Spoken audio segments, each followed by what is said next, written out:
Mateo capítulo 7. Mateo 7.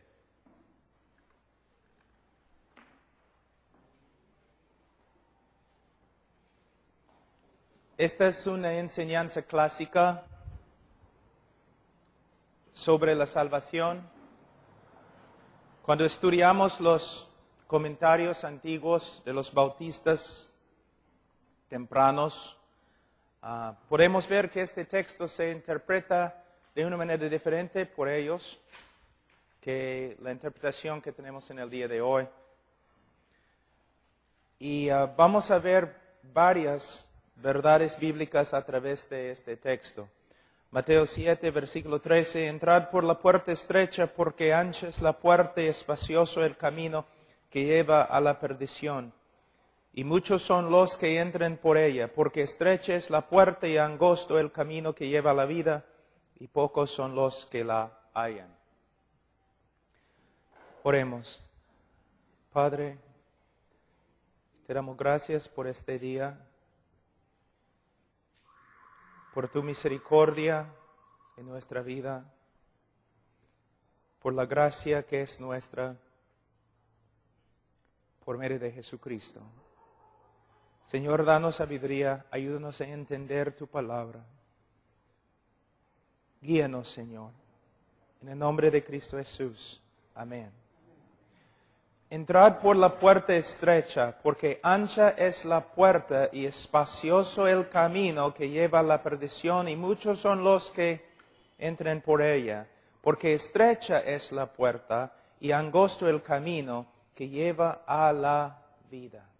Podemos ver dos cosas acá. Primeramente, hay una puerta. Hay una puerta. Segundo, hay un camino. En el día de hoy los bautistas solamente hablan de la puerta y no hablan del camino. ¿Te das cuenta? ¿Eres salvo? Sí. ¿Por qué? He pasado por la puerta. He recibido a Cristo. Sí, pero estás caminando en el camino espacioso. No, no importa. He pasado por la puerta. Pero hermano, estás caminando no en el camino angosto, sino estás caminando continuamente en el camino espacioso. ¿Qué importa? He pasado por la puerta. ¿Dónde aprende la gente estas cosas? De nosotros. Porque los predicadores solamente hablan de la puerta. ¿Te das cuenta? Rara vez se habla del camino. ¿Es sí o no? Es verdad. Una persona cuando habla de su salvación siempre habla del momento de su conversión, pero casi nunca habla de su vida, su estilo de vida, cómo vive en el día de hoy. Tiene seguridad, ¿por qué? Él cree que ha pasado por la puerta, pero nunca piensa en su manera de vivir. Toda su confianza está puesta en un momento, en el pasado, una decisión que hizo. ¿Por qué cree así? Porque es nuestra manera de predicar en el día de hoy. Pero los bautistas de antes predicaron de otra forma.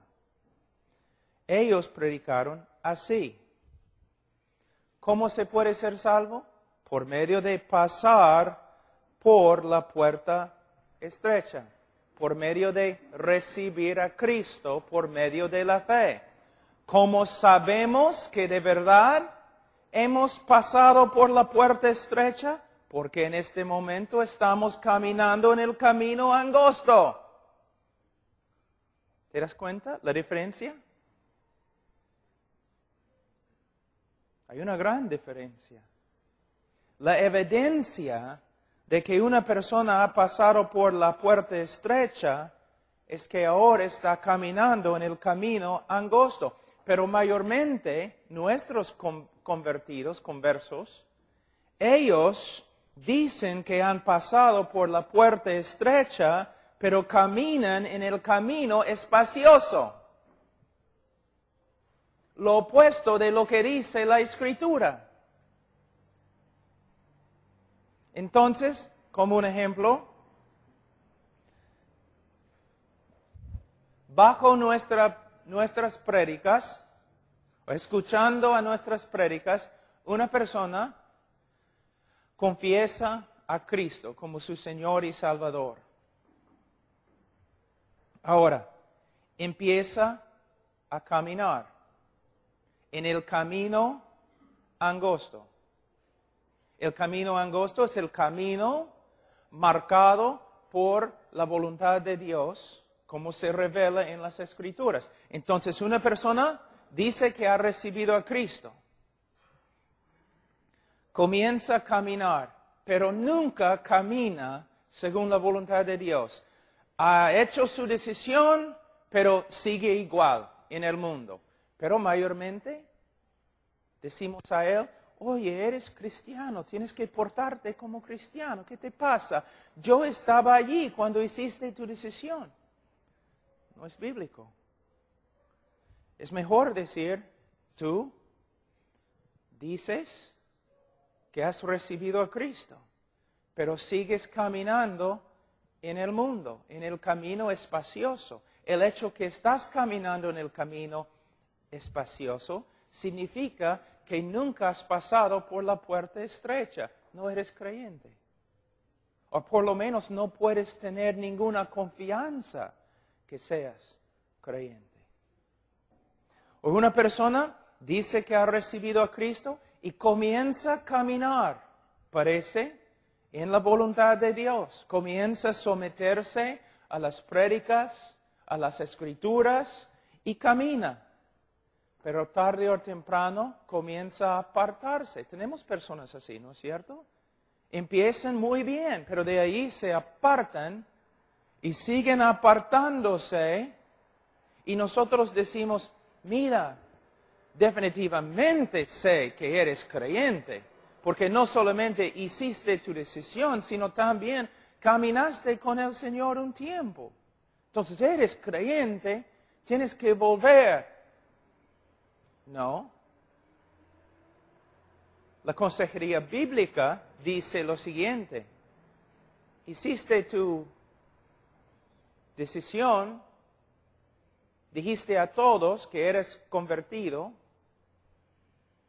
que fuiste convertido, caminaste un tiempo dentro de la voluntad de Dios, parece, pero ahora te has apartado totalmente. Si sigues en este camino, es evidencia que nunca conociste al Señor y todo ha sido falso desde el comienzo.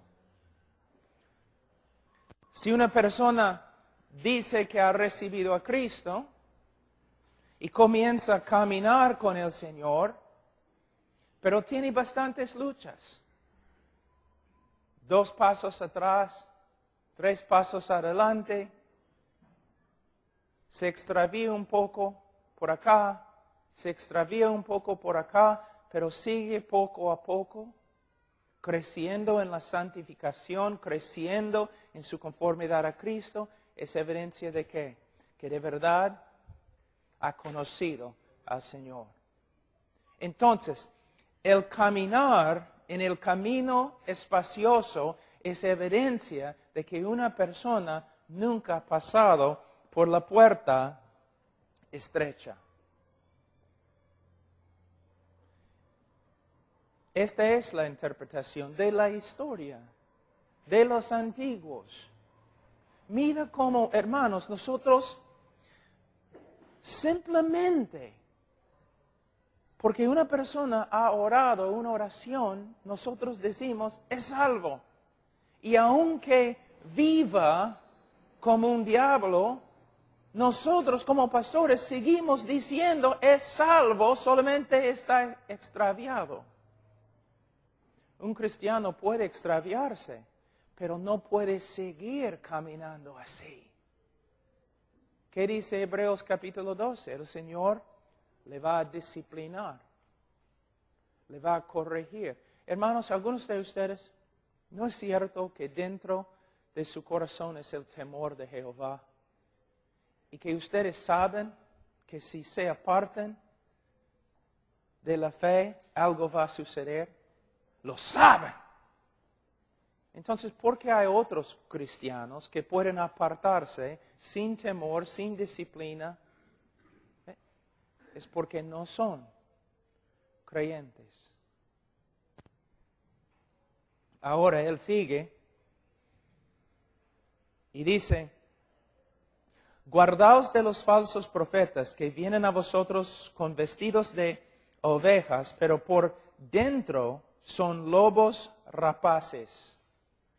Hermanos,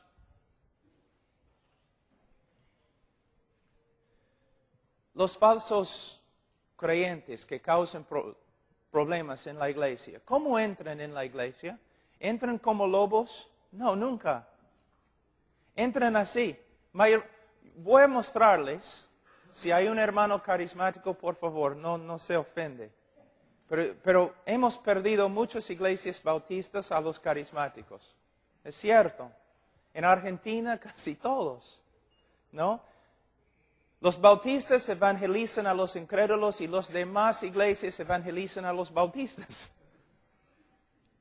Pero un carismático entra en una iglesia bautista chiquitita, ¿no? Que está creciendo.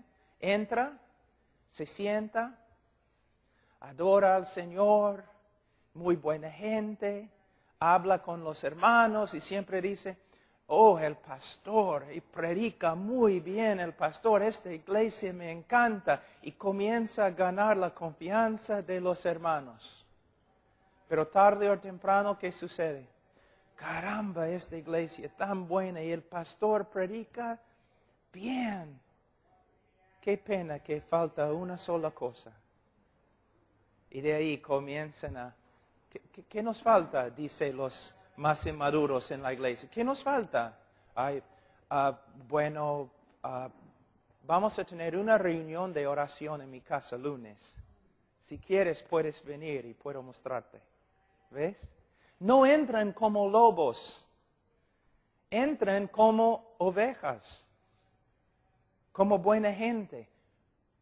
Y engañan. Pero dentro son lobos.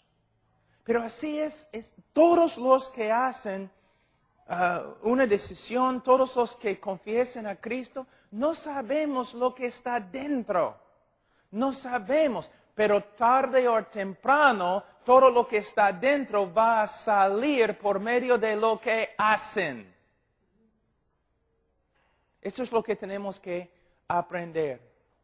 Personas dicen, no puedes leer, tú no sabes lo que está dentro de mi corazón. Yo no tengo que saber lo que está dentro de tu corazón, porque lo que está dentro de tu corazón está saliendo por tu boca. Tus frutos, tu manera de caminar, tus actos, lo que haces. Es el significado de esta enseñanza. Ahora, él está hablando en el contexto acerca de los falsos profetas. En el contexto inmediato. Pero en el contexto general se aplica a todos los que confiesen a Cristo. Una persona puede confesar a Cristo, una persona puede hacer un montón de cosas buenas en el nombre de Cristo, pero todavía es inconversa la persona. Pero tarde o temprano va a salir por medio de sus frutos. Él dice, guardaos de los falsos profetas que vienen a vosotros con vestidos de ovejas, pero por dentro son lobos rapaces. Mira, por sus frutos los conoceréis. ¿Cómo vamos a saber si la profesión de fe es genuina? Él dice, por sus frutos los conoceréis. El creyente mismo. ¿Cómo puede saber el creyente que de verdad es creyente? ¿Es cristiano de verdad? No es solamente por medio de su confesión, sino por medio de sus frutos y el Espíritu Santo testifica que somos creyentes por medio de los frutos que Él está produciendo en nuestra vida. Cuando habla de cómo el Espíritu Santo testifica que somos creyentes, no es por medio de algo místico, sino por medio de los frutos que Él produce en nosotros. ¿Se dan cuenta? Por medio de sus frutos. Y por eso, cuando tenemos hermanos en la iglesia que no andan bien como un estilo de vida, después de años o un tiempo, no crecen, no se maduran, no crecen en la santificación, debemos hablar con ellos acerca del momento de su conversión, investigando con la Escritura. También tenemos que examinar su vida conforme a la palabra de Dios, ayudándoles a venir a una conclusión bíblica con respecto a su salvación. Un pastor el primer día habló conmigo y dijo, Pablo, tantas iglesias bautistas aquí en Perú, y yo he entrado y yo he simplemente hablando con los miembros. A veces les pregunto, ¿vas a ir al cielo? Sí. ¿Cómo sabes? Bueno, no. ¿Qué es el Evangelio? ¿Cómo es que te convertiste? Bueno, no. Había la música y el pastor dijo que debemos pasar adelante, pasé adelante y me gusta la gente y no quiero vivir una vida buena, ni tiene conocimiento de lo que es el Evangelio, cómo una persona se salva, nada. Es porque después de pasar adelante, muchas veces pasamos 5 minutos con ellos, nada. Especialmente en las campañas evangelísticas.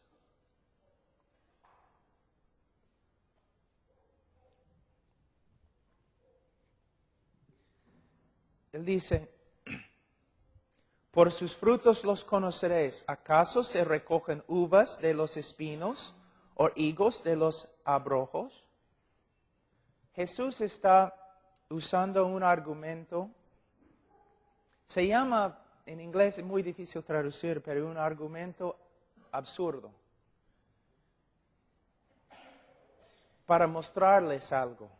Él dice, por ejemplo, ¿acaso se recogen uvas de los espinos? ¿Es posible? Y todos dicen, no, Jesús, sabemos que eres un carpintero y no trabajas como campesino, pero no, es imposible. Entonces, ¿higos de los abrojos? ¿Se puede? No, Jesús, no es posible. Si una persona te dice tal cosa, esta persona es mentiroso o loco, porque no es posible. Entonces también es imposible ser mi discípulo y no llevar fruto de un discípulo. Es algo que nosotros aparentemente no entendemos, porque nosotros siempre estamos diciendo, es creyente, ¿cómo sabes? Él hizo su decisión conmigo. ¿Pero tiene fruto? Bueno, salvación es por medio de la fe y hizo su decisión conmigo. ¿Y quién eres tú? ¿El Papa evangélico? ¿Qué importa que hizo una decisión? La evidencia de la salvación no es una decisión o la repetición de una oración, es una nueva vida. Fruto. No dice acá que los conoceréis por su decisión o su hablar, sino por su fruto. Un ejemplo que uso, vamos a decir que llego tarde esta mañana, vestido así, ¿no? Llego tarde y Martín está enojado, dice, Pablo, ¿qué te pasa? Bueno, Martín, disculpa, pero no entiendes. Yo estaba en la vía expresa y el carro, no, la llanta se bajó y tuvimos que cambiar la llanta. Y cuando estábamos cambiando la llanta, el tornillo salió así en medio de la carretera y yo fui a agarrar el tornillo y cuando me levanté así, había un camión 30 toneladas yendo como 120 kilómetros por hora y me atropelló. Entonces, lo siento, hermanos, ya llegué tarde. Él va a decir, hay dos posibilidades, Pablo. Uno, estás loco, que es una posibilidad.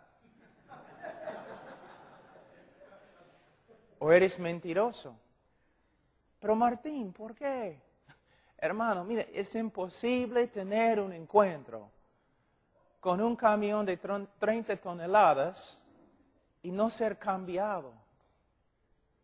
Entonces, ¿por qué ustedes dicen que hay una posibilidad de tener un encuentro con Dios y no ser cambiado? ¿Dios es más pequeño que un camión? Sí, Dios lo ha salvado. Vive como el diablo, pero yo estaba allí cuando hizo su decisión. ¿Ves? Hermanos, tenemos una vista muy baja, una opinión muy baja de la conversión. Hermanos, mira lo que hemos hecho. Billy Graham tenía un programa años y años, La Hora de Decisión. Entonces ahora tenemos millones de personas que han hecho su decisión y todavía son perdidos. Billy Graham mismo dijo, si solamente 5% de todas las personas que han hecho su decisión en mis campañas, si solamente 5% de ellos son creyentes, voy a estar feliz. Entonces yo diría a Billy Graham, ¿por qué no cambiaste tu manera de predicar entonces? Hermanos, como dije el primer día, uno de los temores más grandes que tengo es que Fidel Castro va a morir. Porque el momento que Fidel Castro muere, los norteamericanos, los evangelistas, van a entrar en Cuba y van a malograr todo. Con su evangelismo superficial y su creencia fácil, que ha hecho más daño que las sectas. De verdad.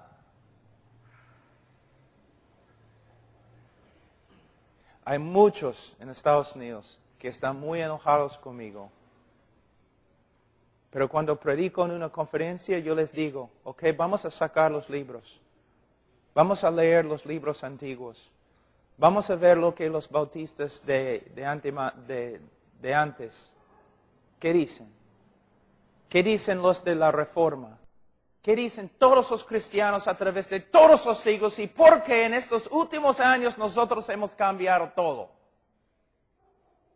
Es porque nosotros en los Estados Unidos hemos interpretado la Biblia a través de nuestra cultura. Todo fácil y todo instantáneo. De verdad. Había un norteamericano que vino acá algunos años atrás y dijo, su primer día en la calle, dijo, 150 personas recibieron a Cristo conmigo hoy día. Caramba, está bien. ¿Cómo? Él simplemente se le acercó a un peruano, dijo, ¿quieres ir al cielo? Sí, lee esta oración. Después de leer la oración, eres salvo. Porque si tú confiesas con tu boca. Pero es lo mismo que se hace básicamente en mucho evangelismo en el día de hoy. Y no está bien. Hermanos, una iglesia puede crecer en 2, 3 años, puede llegar a tener 1,000 personas, pero no significa que son convertidos. Personas van a las iglesias por un montón de razones. De verdad. ¿Sabe qué? Dios no está impresionado con los números. Dios está impresionado con la fidelidad de sus ministros.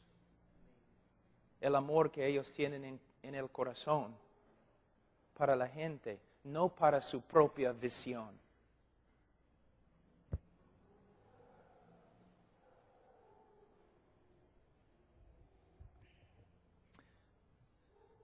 Algunos teólogos bautistas, los mejores en Estados Unidos en el día de hoy, han dicho, si estudiamos el Nuevo Testamento y comparamos los miembros de las iglesias bautistas en los Estados Unidos con lo que las Escrituras del Nuevo Testamento enseñan, tenemos que sacar la conclusión que menos que 10 a 15% de todos los bautistas son creyentes.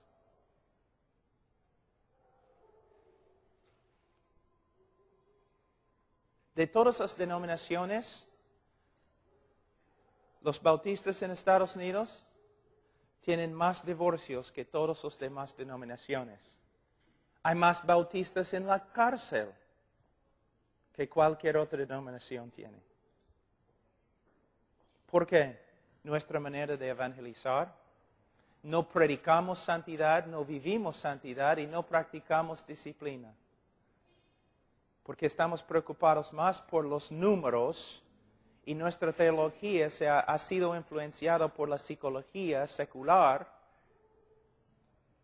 Tenemos que volver a las Escrituras. Ahora, vamos a seguir. Versículo 17, así todo buen árbol da buenos frutos, pero el árbol malo da frutos malos. No puede el buen árbol dar malos frutos, ni el árbol malo dar frutos buenos. Hermanos, esta enseñanza acá es una de las enseñanzas más importantes en todas las Escrituras con respecto a la naturaleza del hombre inconverso. Jesús está dándonos algunas enseñanzas claves para entender el hombre y la salvación del hombre. Mira, así todo buen árbol da buenos frutos, pero el árbol malo da frutos malos. No puede el buen árbol dar malos frutos, ni el árbol malo dar frutos buenos. Ahora, vamos a ver cómo. ¿Recuerden la enseñanza acerca de las dos puertas y los dos caminos? Como nosotros ahora en el día de hoy solamente enseñamos la mitad de esta enseñanza. Hablamos de la puerta, pero no hablamos del camino. Ahora vamos a ver cómo enseñamos solamente la mitad de este texto. Dice, lo que nosotros siempre enseñamos se encuentra en versículo 18. El árbol malo no puede dar frutos buenos. Es lo que decimos. Cuando hablamos con los incrédulos, ¿no es cierto? Siempre estamos diciendo, mira, tú no puedes salvarte por medio de tus obras. Es imposible, porque el hombre inconverso no puede, hacer obras buenas que agradan a Dios. Enseñamos esto, ¿no? ¿Cuántos han enseñado así? Es verdad. Cuando testificamos a los incrédulos, especialmente a los católicos, siempre decimos, mira, tú estás tratando de ganar la salvación por medio de agradar a Dios con tus obras. Pero es imposible que una persona inconversa, tenga obras buenas o frutos buenos que agraden a Dios. Pero ¿por qué solamente enseñamos la mitad del texto? Mira la primera parte. No puede el buen árbol, dar malos frutos. Es imposible que el inconverso, él no puede dar buenos frutos. Pero a la vez es imposible que el creyente dé malos frutos. El inconverso no puede dar buenos frutos para agradar a Dios, pero a la vez enseña que un hombre verdaderamente converso, verdaderamente creyente, no puede dar malos frutos, es lo que dice. ¿Significa que el cristiano verdadero no puede pecar? No, lo que él está enseñando es lo siguiente. Un hombre inconverso tiene un corazón negro, muerto, depravado. No hay suficientes palabras para describir el corazón del incrédulo. Y este hombre con esta naturaleza o este corazón caído y depravado no puede producir frutos buenos. Pero a la vez, el creyente verdadero que ahora tiene una nueva naturaleza y un nuevo corazón, no puede producir frutos malos como un estilo de vida. No puede, porque es una nueva criatura. Vamos a hablar de nuevo del chancho un ratito. Mira, un plato de comida fina, un plato de basura. El chancho corre no al plato fino, sino a la basura. Come la basura. Pero si convertimos el chancho en hombre, él no más puede, él no puede comer la basura. Él es una criatura nueva que simplemente no puede hacerlo. De la misma forma, un hombre inconverso con corazón depravado no puede hacer algo bueno o vivir una vida buena que agrada a Dios. De la misma forma, un creyente con corazón nuevo, regenerado, no puede, es contra su naturaleza. Él no puede. Todos ustedes que son creyentes, ustedes saben que luchan contra el pecado, ¿no? Luchan contra el pecado. Y a veces tienen vergüenza, todo lo demás. Ya, luchamos contra el pecado porque todavía tenemos un cuerpo de carne que pelea contra nosotros. Pero hay otro sentido en que ahora simplemente no puedes hacer lo que hiciste antes. Quizás un momento, sí, pero no puedes volver y abandonar todo eso que el Señor ha hecho en tu vida. No puedes volver a la misma vida de antes. Es imposible. Puedes caer, sí, puedes pecar, sí, pero no puedes volver. No más, es imposible. Yo recuerdo un joven en Rumania, llegó a mí y dijo, no sé si soy salvo. Yo le dije, está bien. Yo hice algo que Lutero hizo una vez. Yo le dije, bueno, vamos a pasar por 1 de Juan, pasamos por 1 de Juan, hablamos mucho tiempo, oramos y todo, pero todavía estaba diciendo, yo no sé. A veces dudo mi salvación, todo lo demás. Yo le dije, está bien. Entonces, ¿conoces algunas discotecas por acá? Él dijo, sí, pero buenas, a malas, ¿no? Con chicas malas y licor y todo lo demás. Sí, pastor, yo sé. Entonces, deja la conferencia en ese momento y vete a las discotecas. Diviértete, encuéntrate, no una mujer, 5 mujeres. Toma, baila, todo. Pastor, vete. Pero pastor, vete. Pero no puedo. Yo no puedo.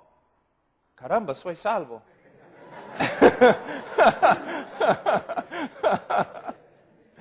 Hermanos, reconoce la obra poderosa que el Señor ha hecho en su vida. Ustedes saben que luchan contra el pecado, pero de otra forma, ojalá puedan reconocer, yo no puedo. ¿Por qué no puedes? Porque no eres árbol malo, no más. Eres árbol bueno. Yo voy a mostrarte cómo la naturaleza de un cristiano cambia. ¿Ok? Un incrédulo.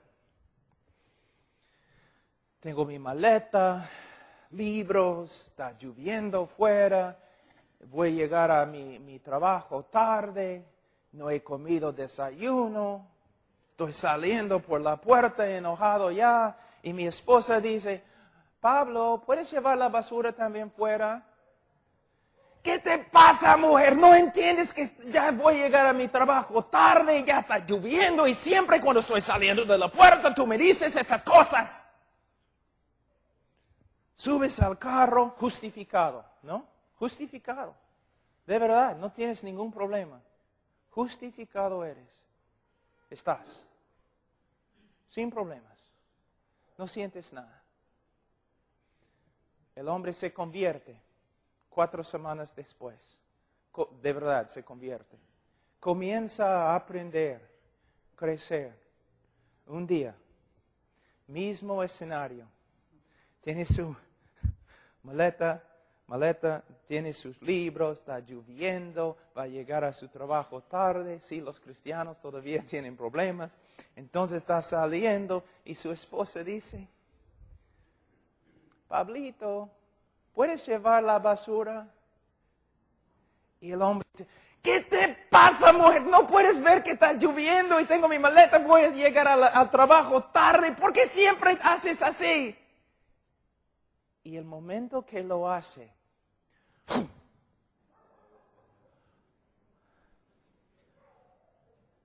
hay náusea casi, hay vergüenza. Y quizás no se arrepiente en ese momento, quizás ya va a endurecer su corazón un poquito. Llega al carro tratando de justificar sus acciones, pero como un martillo, ¡pum, pum, pum! Quizás llega a su trabajo y agarra el teléfono, marca, esposa, perdóname, soy un idiota, caramba, no entiendo cómo. Tienes razón, mira, ora por mí, porque me siento horrible, casi como náusea. ¿Por qué?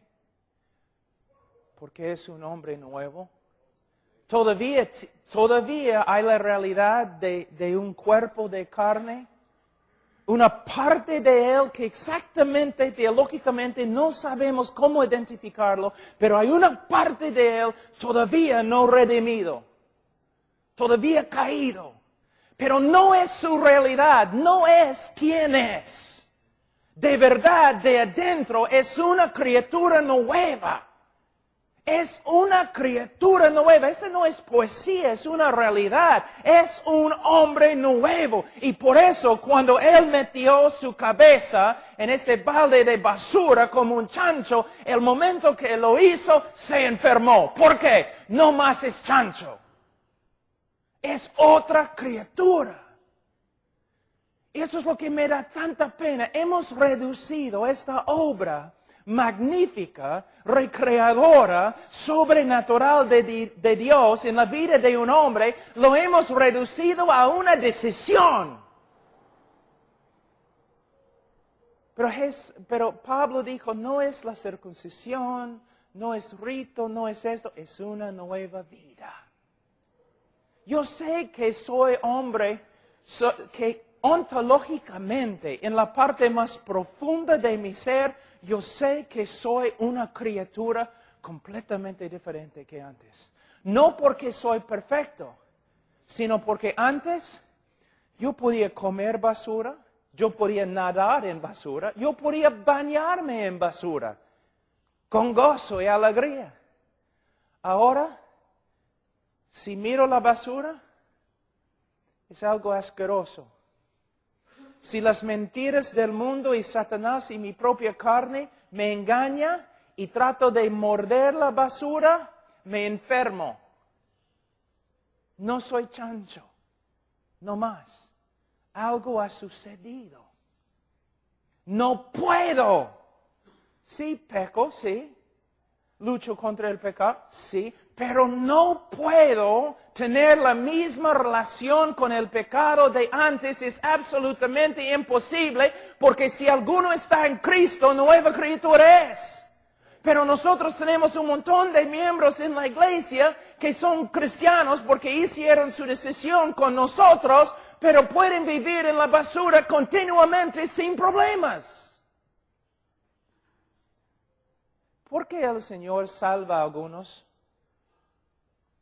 solamente salvando a algunas personas de la condenación, pero no del poder del pecado?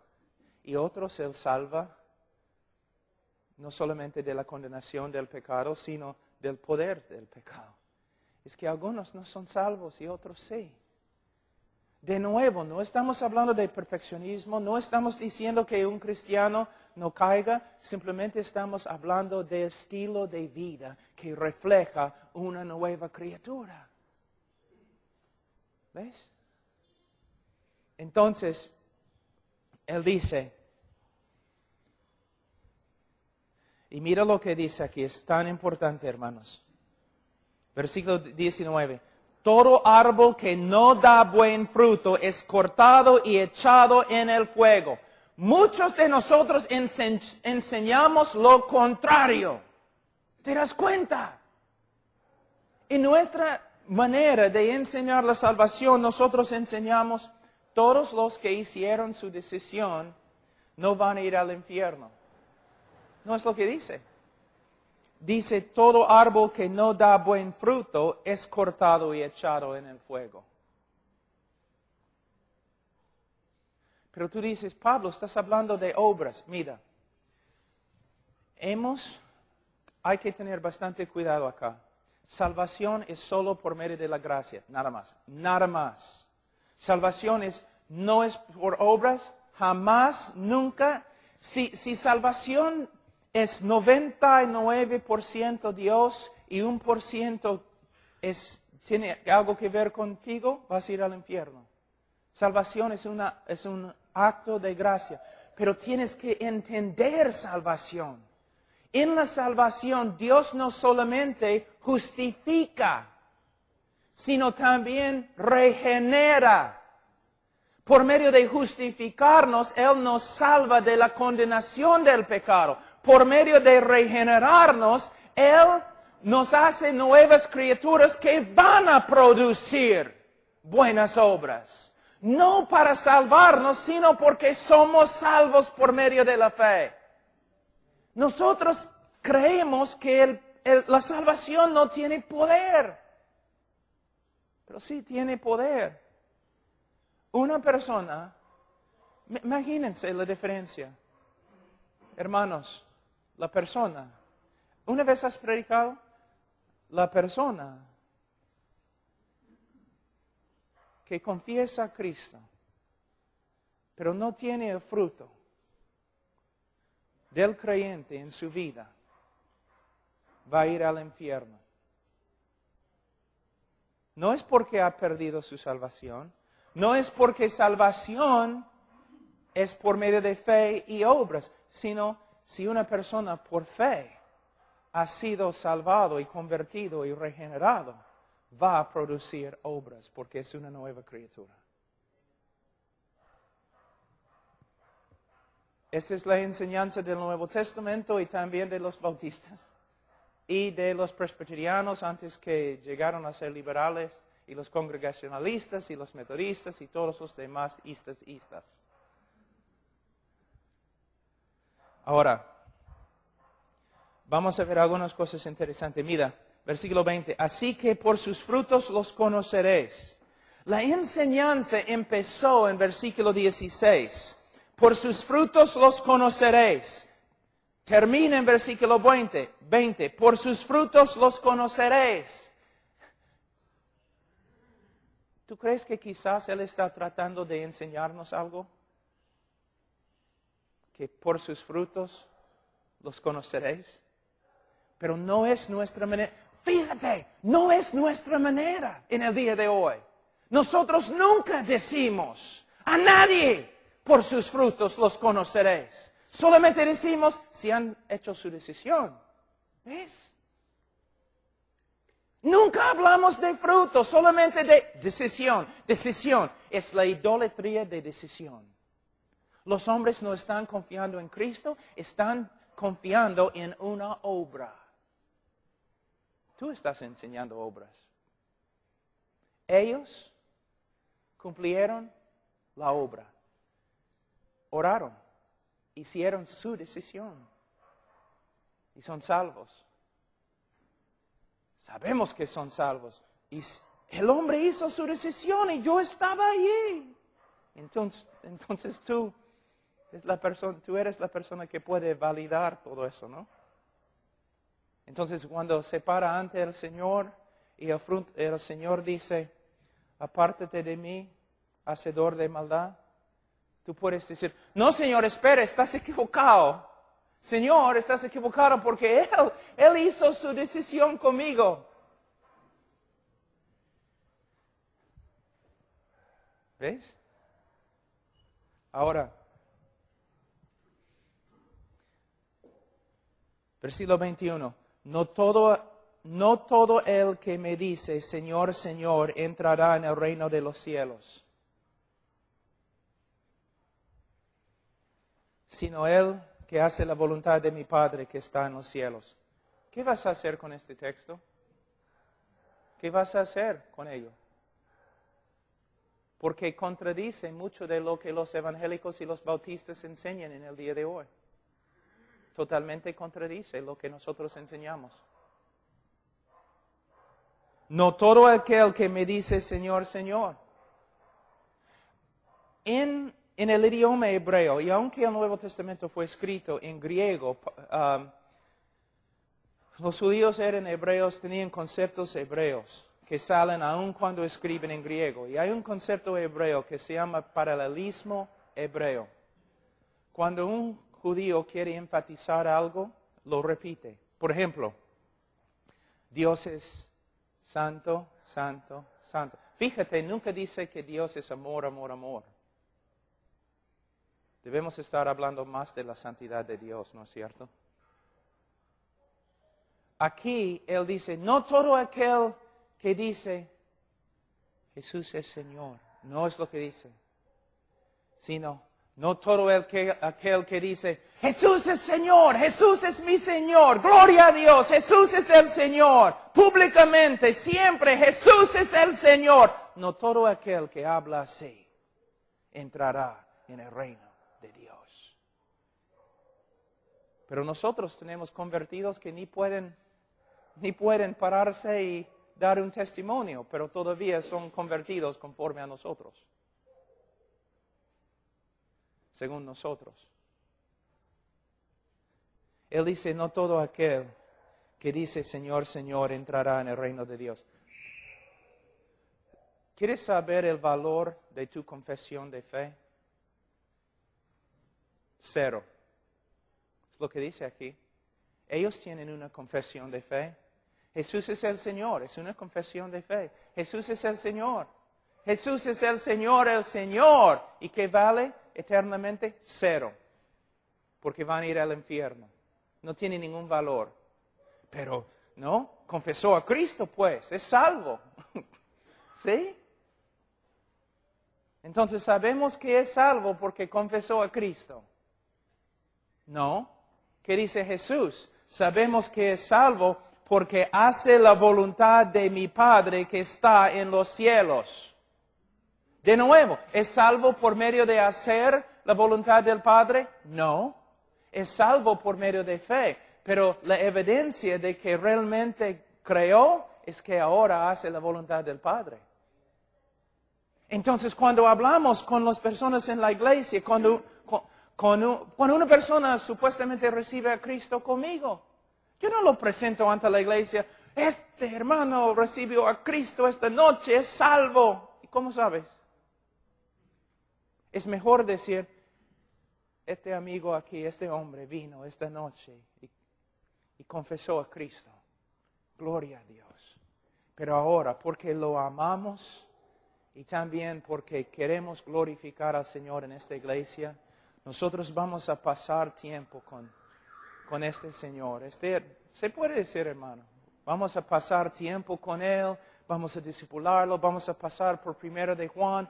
no importa cuánto tiempo demora, vamos a trabajar con él hasta que él sepa bíblicamente que es creyente. ¿Ves la diferencia? Hermanos, de verdad me gustaría agarrar una silla y contra la pared. ¿Sabe qué? Yo odio lo que ha salido a veces, lo que sale de los Estados Unidos. Porque todo tiene que ver con números y luces y ruido y es patético.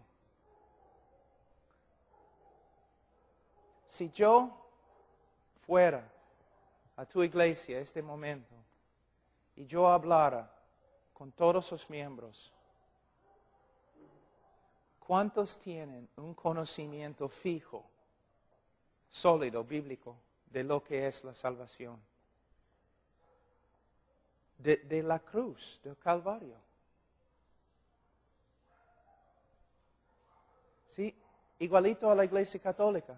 Nosotros pasamos por alto el Evangelio pensando que es una verdad sencilla para los nuevos creyentes y de ahí vamos a lo más profundo. No, hermanos. Ahora, vamos a aprender algunas cosas muy importantes aquí. No todo aquel que me dice, Señor, Señor, entrará en el reino de los cielos, sino el que hace la voluntad de mi Padre que está en los cielos. No debemos gritar así del púlpito, pero con amor y cuidado y compasión. Debemos empezar a enseñar. Mira, hermanos, es muy posible hacer una decisión, aún con mucha emoción y lágrimas, sin ser salvo.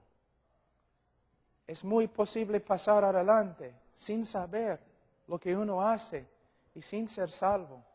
La evidencia de que eres creyente no es que una vez en tu vida hiciste una decisión, pero lo que pasó después de la decisión. ¿Estás creciendo en la voluntad del Señor? ¿Estás aprendiendo más y más a caminar en los caminos del Señor? ¿Estás creciendo en santidad? ¿El temor de Jehová está creciendo dentro de tu corazón? ¿Ves? Estas son las evidencias. ¿Estás amando a los hermanos más que antes? ¿Estás creciendo en madurez? Esta es la evidencia de que eres salvo. Cambiará todo, ¿no? Sí, pastor, voy a tener que cambiar mi iglesia. Ahora, él dice, muchos me dirán en aquel día, Señor, Señor, no profetizamos en tu nombre y en tu nombre echamos fuera demonios y en tu nombre hicimos muchos milagros. ¿Qué significa? Que muchos ministros van a ir al infierno. Muchos pastores van a ir al infierno. Muchos evangelistas van a ir al infierno, es lo que significa. Muchos de los que ministran en el nombre de Cristo van a ir al infierno.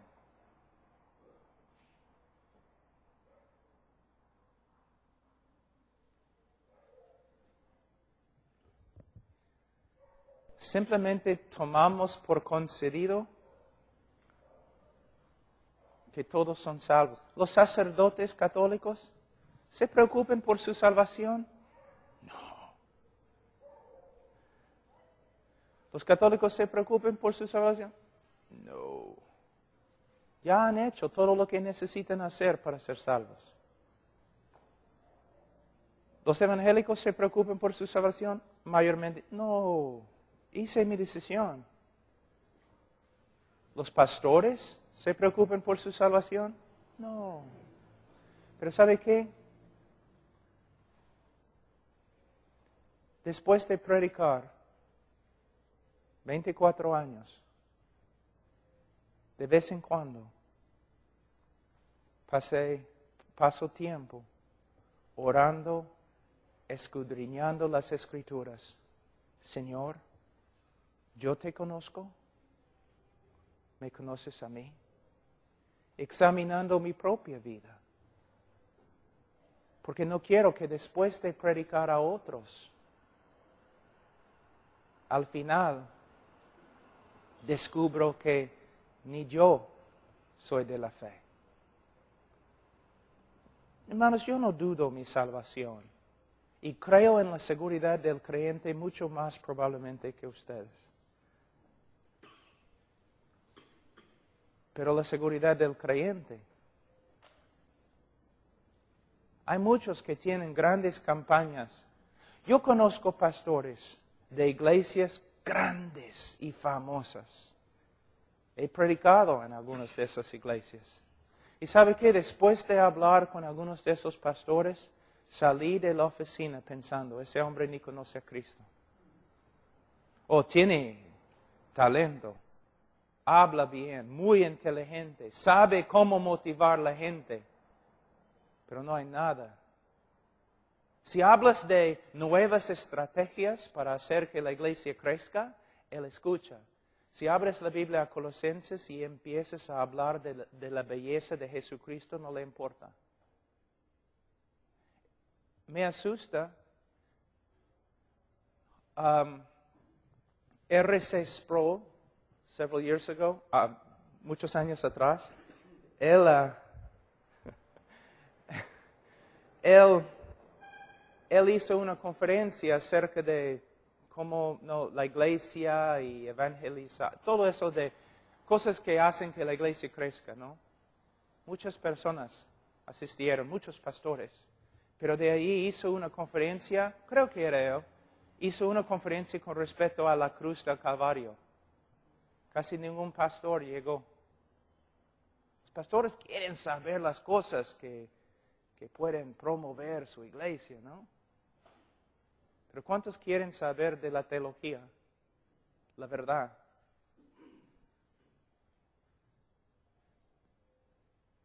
Bíblicamente se puede destruir bíblicamente 95% de todas las estrategias que se usan en el día de hoy para hacer que la iglesia crezca. Es nada más que psicología y las mismas técnicas que los vendedores en los grandes negocios usan. Lo mismo. Hermanos, nosotros somos profetas, no somos vendedores. Somos predicadores, no somos hombres de negocio. Ahora, dice, y entonces les declararé, nunca os conocí, apartaos de mí, hacedores de maldad. Algunas cosas aquí. Nosotros siempre preguntamos a la gente, ¿tú conoces a Cristo? Sí, gloria a Dios. Pero según Cristo, esta no es la pregunta. Imagínense, yo voy a la Casa Blanca y trato de entrar. ¿Qué me va a pasar? Me van a agarrar, ya. Vamos a decir que trato de entrar en la Casa Blanca y los soldados me agarran y yo digo, oh, espera, yo conozco a George Bush. ¿Qué importa? Eso no va a cambiar nada. Oye, este loco, tú no vas a entrar, pero conozco a George Bush. No me van a escuchar, pero si George Bush sale de la Casa Blanca y se me acerca y dice, yo conozco a Pablo Washer, yo voy a entrar. Toda la gente dice, yo conozco a Jesús, los sacerdotes, yo conozco a Jesús. Los evangélicos viven como diablos y dicen, yo conozco a Jesús. Pero la pregunta es, ¿Jesús te conoce a ti? Hay una gran diferencia. Otra cosa, cuando Dios usa la palabra conocer, no significa, mira cómo lo hemos reducido, no significa, cuando una persona dice, yo conozco a Dios bíblicamente, no significa, yo hice mi decisión. La palabra conocer en la mente hebreo es, yo he tenido una relación íntima con Él. Pero personas no piensan así y no piensan así porque no predicamos así. Todos están confiando en una decisión aunque no tengan ninguna relación íntima con Él. Ahora, una traducción en griego del versículo 23. Nunca os conocí, apartaos de mí,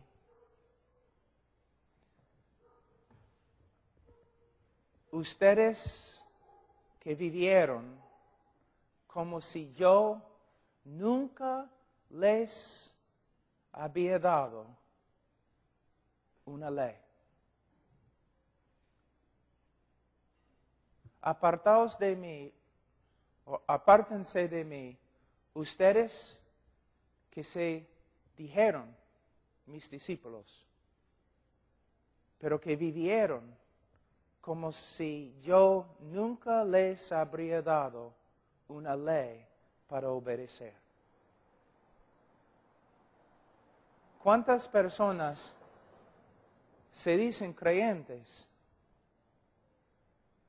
pero viven como Dios nunca les habría dado leyes o principios o enseñanzas? Dicen que han pasado por la puerta que es Cristo, pero caminan en el camino espacioso, sin ley.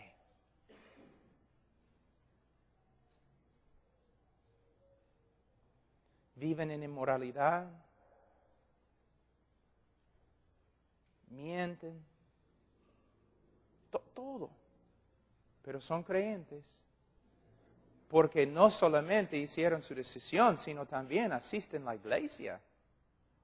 ¿Eso qué significa? Los mafiosos van a la iglesia católica y también fueron bautizados como niños.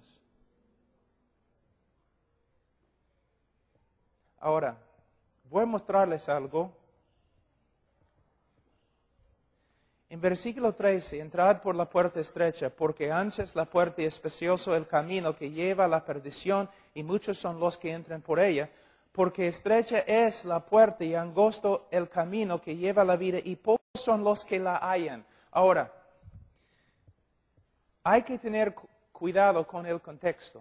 Cuando dice pocos son los que la hallan, pensamos que Cristo está diciendo, tenemos todo el mundo por acá, ateos, agnósticos, los que no confiesen a Cristo, y una multitud de ellos, y tenemos un grupo pequeño de los que confiesen a Cristo. Estos no van a entrar en el reino de los cielos, estos sí van a entrar, es un grupo pequeño. Esa es la manera de enseñarlo, ¿no? No, porque Jesús en este texto nunca está hablando de este grupo. Él está diciendo, entre los que se dicen mis discípulos, pocos son los que van a ser salvos. Este es el contexto. Él ni se preocupa por los que están de afuera. Él está hablando a los que se identifiquen como sus discípulos. Entre los que se dicen cristianos, pocos son los que van a encontrar el camino de vida. Y por fin terminamos acá los dos cimientos. Cualquiera pues que me oye estas palabras y las hace, le compararé a un hombre prudente que edificó su casa sobre la roca. Descendió lluvia y vinieron ríos y soplaron vientos y golpearon contra aquella casa y no cayó porque estaba fundada sobre la roca. Pero cualquiera que me oye estas palabras y no las hace, le compararé a un hombre insensato que edificó su casa sobre la arena. Y descendió lluvia y vinieron ríos y soplaron vientos y dieron con ímpetu contra aquella casa y cayó y fue grande su ruina. Ahora, mayormente, de nuevo, vamos a mostrar cuán importante es el contexto. La mayoría de personas, cuando enseñan este texto, lo enseñan así. Si eres un creyente que escucha, que oye la palabra de Dios, y la haces, entonces vas a tener una vida muy estable y fuerte, edificada sobre la roca. Pero si eres un creyente que oyes las palabras de Cristo, pero no las obedeces, entonces vas a tener una vida muy inestable y no vas a ser fuerte porque has construido toda tu casa sobre la reina. No es lo que enseña, hermano. No es el contexto. Él no está hablando de dos creyentes. Él está hablando de un creyente que va a ir al cielo y el otro que no es creyente, aunque se dice discípulo, que va a ir al infierno. Mira lo que dice. No todo, cualquiera pues que me oye estas palabras y las hace, le compararé a un hombre prudente que edificó su casa sobre la roca. Descendió lluvia, vinieron ríos y soplaron vientos y golpearon contra aquella casa y no cayó porque estaba fundada sobre la roca. Cuando el juicio de Dios llegó, la casa no cayó.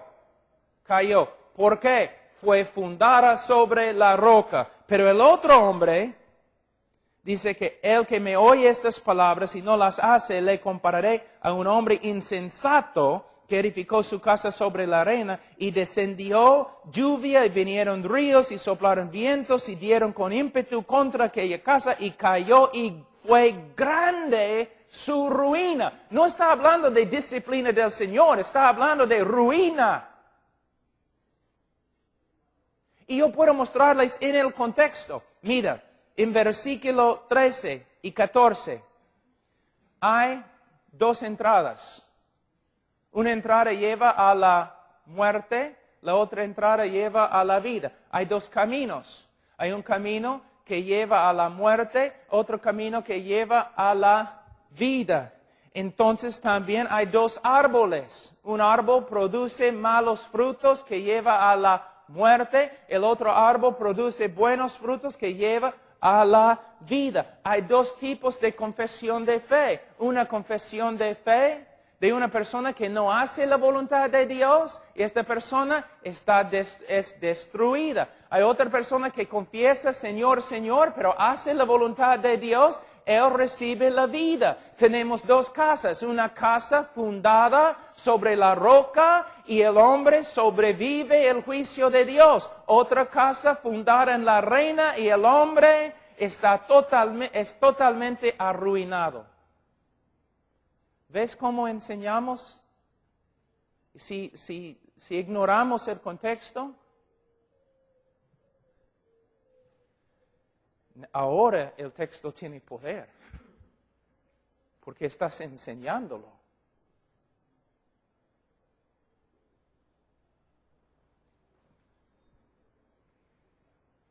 Vamos a orar.